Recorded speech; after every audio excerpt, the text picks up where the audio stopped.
퇴근 후 텅 빈 거실에 불을 켭니다. 팝상머리에서 아이들 웃음꽃이 피던 시절은 이제 아득한 기억이 되고 대신 어깨를 짓누르는 침묵과 고단함이 집안을 채웁니다. 죽어서야 끝나는 부양의 의무. 이것은 단순한 푸념이 아닙니다. 한 시민단체의 발표에 따르면 대한민국에서 간병살인은 이제 한 달에 한 번꼴로 일어나고 있습니다.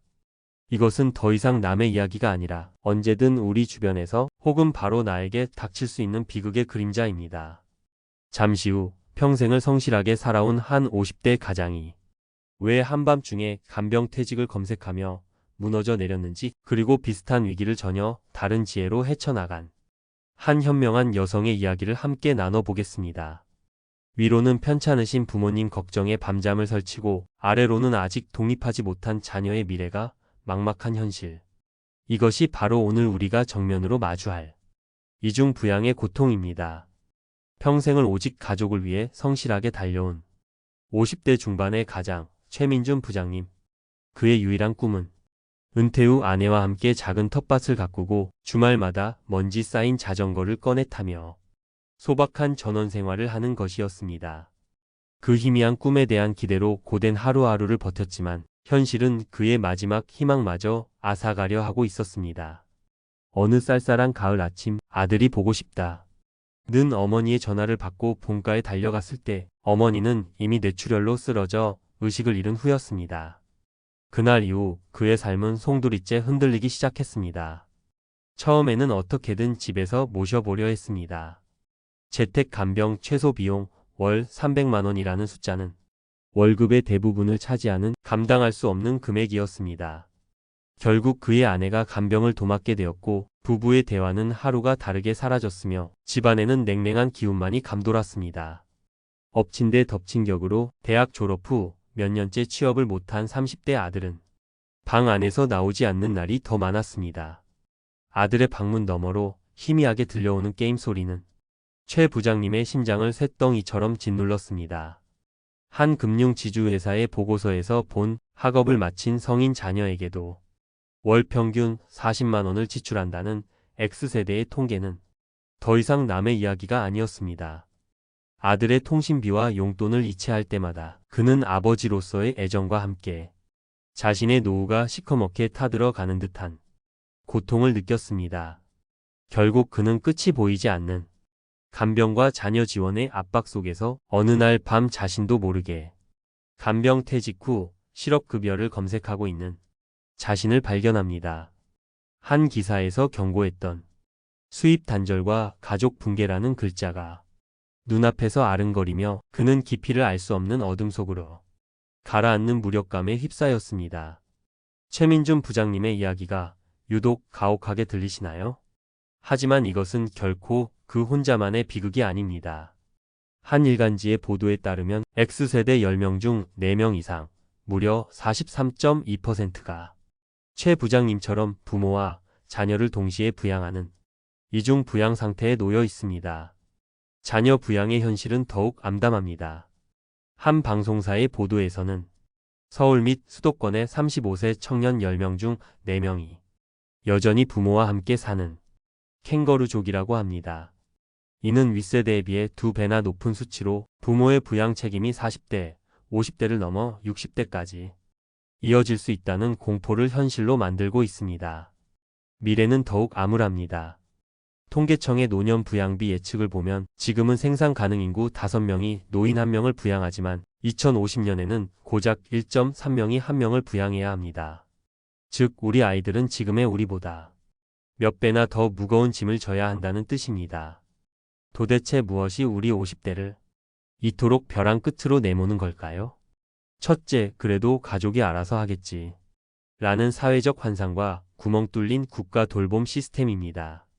관련 시민단체의 기자회견 내용처럼 장기요양보험 같은 제도는 존재하지만 하루 최대 4시간의 돌봄만 제공하는 등 분절적으로 운영되어 24시간 돌봄이 필요한 가족에게는 실질적인 도움이 되지 못합니다. 결국 모든 책임은 다시 가족의 몫으로 돌아오고 누군가의 희생을 강요하는 구조가 반복됩니다. 둘째, 자녀 세대에 길어진 청소년기입니다. 천정부지로 솟은 주거비와 사교육비, 불안정한 일자리로 인해 청년 세대가 경제적으로 자립할 기반을 마련하지 못하면서 그 부담이 고스란히 은퇴를 앞둔 50대 부모에게 전가되고 있습니다. 그리고 셋째는 우리 마음속 깊이 자리한 책임감이라는 족쇄입니다. 그래도 내가 부모인데 어떻게 모른 척하나, 그래도 내 자식인데 어떻게 내치나 하는 그 무거운 마음의 짐이 정작 자신의 망가져가는 몸과 텅 비어가는 노후는 돌보지 못하게 만드는 비극의 악순환을 만들고 있는 것입니다. 자, 지금까지 우리는 보이지 않는 사슬에 묶여 무너져 내린 한 가장의 무거운 현실을 들여다봤습니다. 아마 많은 분들이 남의 이야기 같지 않다고 느끼셨을 겁니다. 여러분이라면 이 상황에서 어떤 선택을 하셨을 것 같나요? 하지만 지금부터가 진짜 중요합니다. 절망의 끝에서 길을 만드는 것은 결국 우리 자신이기 때문입니다. 모든 이야기가 절망으로 끝나지는 않습니다. 최민준 부장님과 비슷한 위기에 처했지만 전혀 다른 선택을 한 이서연 선생님의 사례를 소개합니다. 그녀 역시 남편의 명예퇴직과 노모의 치매 초기 진단이라는 거대한 파도 앞에 홀로 서 있었습니다. 처음 며칠간은 그녀 또한 눈물로 밤을 지새웠지만 이대로 무너질 수 없다는 생각에 마음을 다잡았습니다. 그녀는 가장 먼저 우리 집 비상대책위원회 라는 이름으로 가족회의를 소집했습니다. 감정적인 호소 대신 노트북을 TV에 연결해 직접 만든 가계부 엑셀 파일을 열었습니다. 남편의 퇴직금, 국민연금 예상 수령액, 자녀에게 들어가는 월 평균 지원금, 그리고 노모의 간병에 들어갈 예상 비용과 요양원 비용을 냉정하게 비교하며 보여주었습니다. 이게 우리 집의 민낯이고 우리가 마주한 현실이야. 그녀의 차분하지만 단호한 목소리에 가족들은 비로소 문제의 심각성을 깨달았습니다. 노모 간병 문제에 대해서는 국가의 노인장 기요양보험 등급 신청부터 시작했습니다. 집에 모시는 것이 최선이 아닐 수 있다는 어려운 현실을 받아들이고 대신 정기적인 방문과 소통 계획을 세워 최선의 돌봄을 제공하기로 합의했습니다. 그리고 아직 취업 준비 중인 아들에게는 이렇게 말했습니다. 매달 주던 50만 원의 지원을 6개월 후에는 30만 원으로 1년 후에는 완전히 중단하겠다. 대신 그 1년 동안은 엄마 아빠가 너의 가장 든든한 응원군이 되어주마. 이것은 자녀를 내치는 것이 아니었습니다. 스스로 일어설 수 있는 마지막 기회와 책임감을 주기 위한 현명한 사랑의 표현이었습니다. 그녀의 결단은 가족에게 처음에는 충격을 주었지만 결국 모두가 현실을 직시하고 함께 길을 찾는 소중한 계기가 되었습니다. 그렇다면 우리는 무엇을 해야 할까요? 현실적인 탈출구는 분명히 있습니다. 첫째, 부양의 의무에 생존의 선을 긋는 용기가 필요합니다. 나의 최소 은퇴 자금과 월 생활비를 계산해 보십시오. 그리고 그 선을 넘어서는 과도한 요구에 대해서는 가족과 솔직하게 그리고 단호하게 대화해야 합니다. 나의 노후를 파괴하면서까지 모든 것을 짊어지는 것은 미덕이 아니라 모두를 불행하게 만드는 길일 뿐입니다. 둘째, 국가와 사회의 제도를 나의 당연한 권리로 인식하고 문을 두드려야 합니다. 노인장 기요양보험, 긴급복지 지원, 지자체별 돌봄 서비스, 심리상담 지원까지.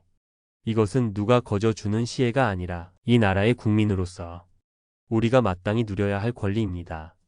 잘 모른다면 오늘 당장 주민센터나 국민건강보험공단에 전화를 걸어 내 상황을 설명하고 도움을 요청하십시오. 셋째, 자녀에게 경제적 독립을 가르치는 것이 진정한 사랑의 완성입니다. 관련 기사에서 지적하듯 30대 캥거루족의 급증은 부모 세대의 노후 빈곤으로 직결됩니다. 때로는 따뜻한 지원보다 냉정한 독립선언이 자녀와 나를 모두 살리는 길일 수 있습니다. 오늘 우리는 죽어야 끝날 것 같은 부양의 의무라는 무거운 현실을 마주했습니다. 최민준 부장님의 지친 눈물은 단지 한 개인의 아픔이 아니라 이 시대를 살아가는 50대 모두의 고통을 대변합니다.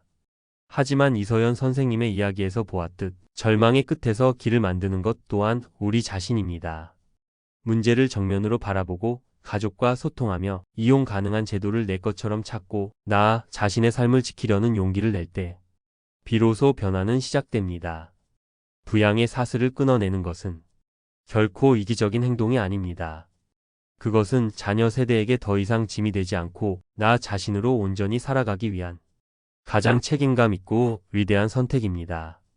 바로 오늘 당신의 인생 2막을 위한 첫 페이지를 직접 넘기십시오.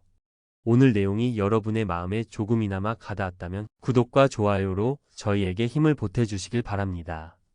비슷한 고민을 하고 계신 분들이 있다면 혹은 자신만의 지혜가 있다면 댓글로 함께 나눠주시길 바랍니다. 여러분의 이야기가 누군가에게는 큰 위로와 용기가 될 수 있습니다. 감사합니다.